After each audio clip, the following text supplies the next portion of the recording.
Shalom, salam sehat dan penuh berkat. Selamat datang dan terima kasih telah bergabung dengan Baca Alkitab Channel. Kita akan mendengarkan firman Tuhan yang terambil dari Injil Lukas pasal 4 ayat 31 hingga ayatnya yang ke-37. Demikian firman Tuhan. Kemudian Yesus pergi ke Kafarnaum, sebuah kota di Galilea, lalu mengajar di situ pada hari-hari Sabat. Mereka takjub mendengar pengajarannya, sebab perkataannya penuh kuasa.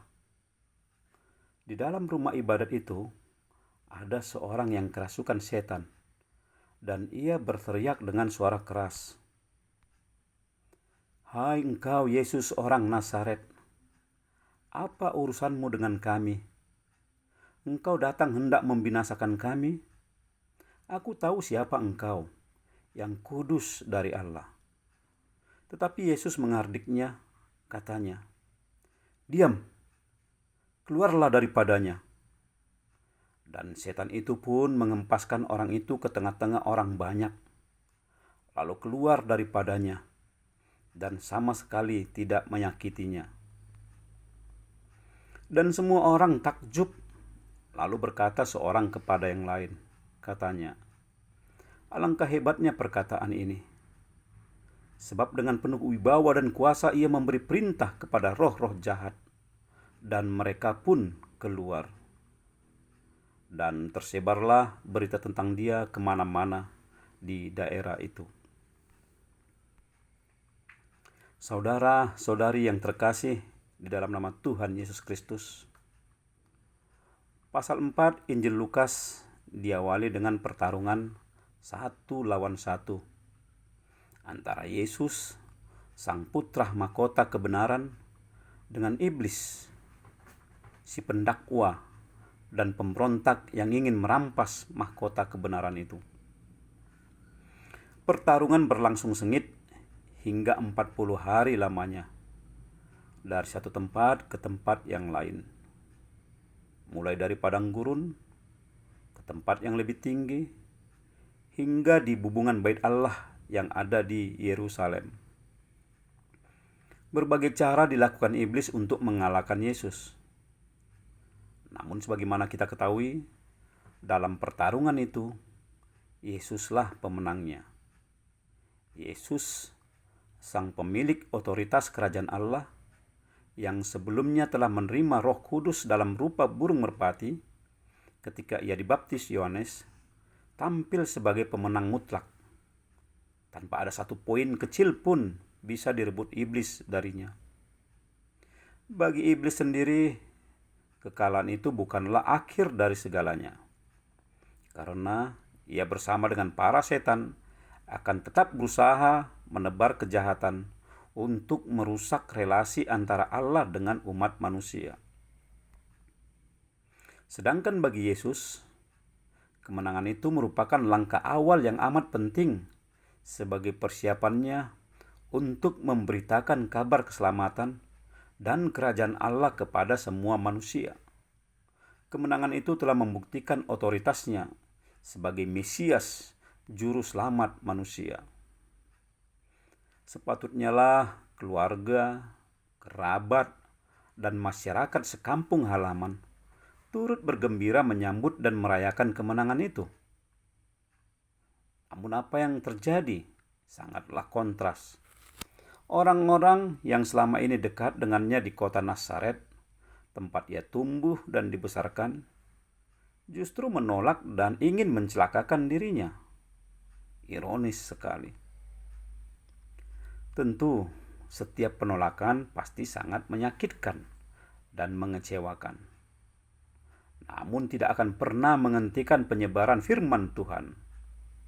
Orang-orang Nazaret telah melepas harta yang sangat tidak ternilai harganya yang ditawarkan Yesus kepada mereka, yaitu kemenangan abadi yang selama ini mereka cari melalui ritual Yudaisme dan kehidupan sehari-hari.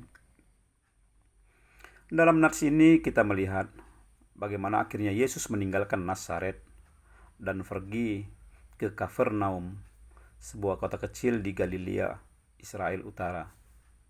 Di sinagoge yang ada di tempat itu, orang-orang bersama dengan para pemuka agama menyambut dia dengan tangan terbuka. Mereka takjub mendengar pengajarannya, sebab perkataannya penuh dengan kuasa, tidak seperti ahli-ahli Taurat.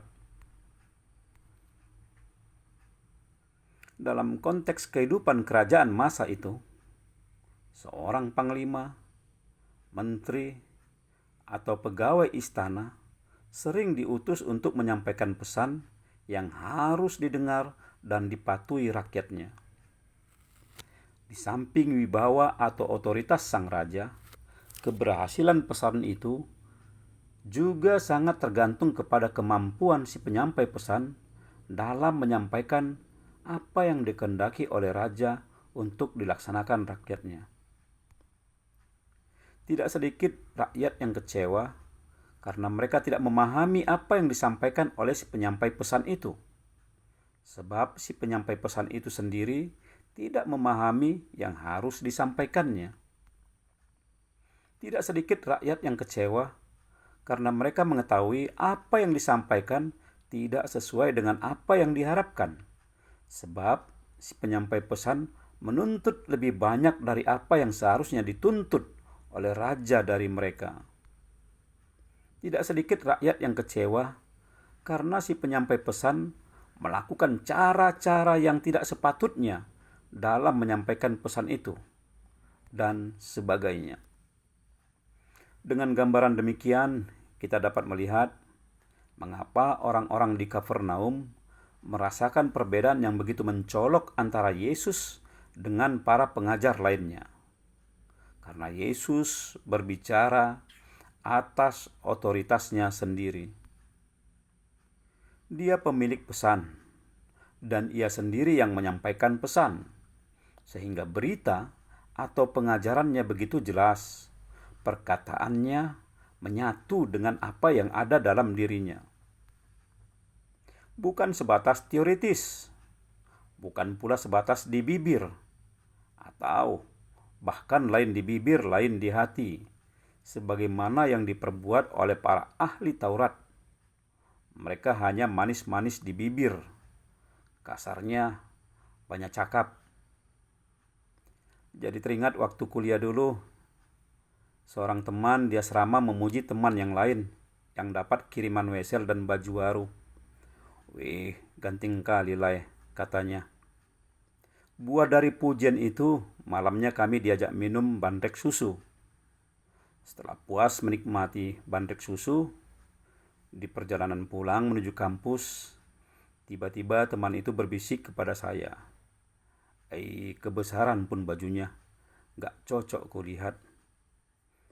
Alamak, ternyata kawan ini lain di bibir, lain di hati. Apa boleh buat, bandrek sudah diminum. Kisah lain masih tentang teman yang melakukan kunjungan pastoral terhadap jemaat yang sedang opname di rumah sakit. Di hadapan keluarga, dengan tenang dia memberikan kata-kata penguatan dan mendoakan agar Tuhan memberikan kesembuhan kepada yang sakit. Sungguh luar biasa dan meyakinkan. Terhibur hati keluarga. Ketika pulang, belum jauh dari rumah sakit, teman itu berkata, "Ai molo huida, dak pola leling bi. Satu kenari lewat mai. Kalau kulihat gak lama lagi tuh. Sebentar lagi mati dia. Ya ampun kawan ini. Lain di bibir, lain di hati. Dia sendiri gak yakin dengan apa yang didoakannya. Ya itulah kenyataannya. Banyak lagi realitas kehidupan yang seperti itu. Mari kita kembali kepada Yesus.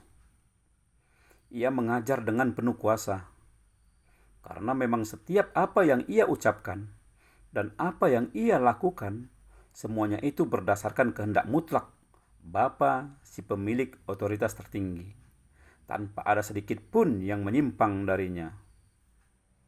Maka kita sebagai anak-anak Allah berbicara dan berbuatlah berdasarkan otoritas Allah, sebagaimana yang telah diteladankan Yesus kepada kita. Beritakan apa yang telah kamu lakukan, dan lakukanlah apa yang telah kamu beritakan. Jika ya, hendaklah kamu katakan ya. Jika tidak, hendaklah kamu katakan tidak. Matius 5 ayat 37. Kita harus tegas dan berani. Namun, perlu penyampaian yang etis dan jujur. Saudara-saudari yang terkasih, jika di awal pasal 4 kita sudah melihat pertarungan antara Yesus dengan iblis di berbagai tempat, maka dalam nats ini kita melihat pertarungan itu berlanjut lagi di rumah ibadat, tempat yang dipandang kudus. Bisakah kita bayangkan, ternyata setan, daimon, anak buahnya iblis itu ikut juga masuk ke rumah ibadat, dan begitu mahirnya ia bersembunyi di dalam tubuh seorang jemaat biasa. Namun begitu melihat Yesus, sebelum penyamarannya terbongkar, dengan suara keras ia berteriak, "Hai engkau Yesus orang Nazaret, apa urusanmu dengan kami? Engkau datang hendak membinasakan kami? Aku tahu siapa engkau, yang kudus dari Allah." Sama seperti iblis, setan juga mahir bermain kata-kata. Pujian dilontarkan untuk menutup rasa takut dan menghindari kebinasannya. Lagi-lagi, lain di bibir, lain di hati. Dia bersaksi tentang Yesus sebagai yang kudus dari Allah, tapi dia juga bertanya, "Apa urusanmu dengan kami?" Sudah tentu Yesus tidak tergoda oleh kesaksian dan bujuk rayu itu. Dia melihat apa yang tidak dilihat manusia. Dia melihat sampai ke dalam hati manusia. Yesus tahu siapa yang berkata-kata itu, dan ia juga tahu apa tujuan dari kata-kata itu. Itu sebabnya dengan tegas Yesus menghardiknya, "Diam, keluarlah daripadanya." Tidak ada ampun, tidak ada kompromi. Setan kalah dan harus diusir. Makanya jangan mau lagi lain di bibir, lain di hati. Nanti pasti diusir. Inilah sukacita kita. Bersama Yesus kita pasti menang. Jaminan sudah diberikan. Di dalam Yesus tidak ada tempat bagi iblis dan setan. Jangankan untuk masuk dan menguasai hati kita. Melihat kita pun iblis tidak akan tahan, karena kita sudah hidup menyatu dengan Tuhan Yesus. Dari peristiwa yang terjadi di rumah ibadat ini, kita melihat adanya dua unsur kekuatan yang berbeda dan bertolak belakang, yaitu kekuatan cinta yang dimiliki Yesus dengan cinta kekuatan yang diinginkan setan. Dikatakan di ayat 35, setelah Yesus menghardiknya, setan itu langsung mengempaskan tubuh yang didiaminya itu ke tengah-tengah orang banyak. Dasar setan, sungguh terlalu kejam. Memang demikian kerja setan. Begitu cintanya ia akan kekuatan. Tidak heran jika di dalam bujuk rayunya, ia sering menawarkan kekuatan. Apakah itu kekuatan tubuh atau kekuatan jabatan dan pangkat agar seseorang tunduk kepadanya. Banyaklah orang-orang yang sangat cinta kekuatan tergoda hal itu, dan mereka bersedia melakukan segalanya, bahkan dengan cara-cara yang mirip sekali seperti kesetanan. Mulanya mungkin berhasil mereka memperoleh kekuatan untuk memperoleh dan mempertahankan apa yang diinginkannya. Namun ketika akhirnya setan merasa tidak membutuhkannya lagi, lihat apa yang dialaminya, maka ia pun akan dihempaskan sampai sehancur-hancurnya. Sadis bukan?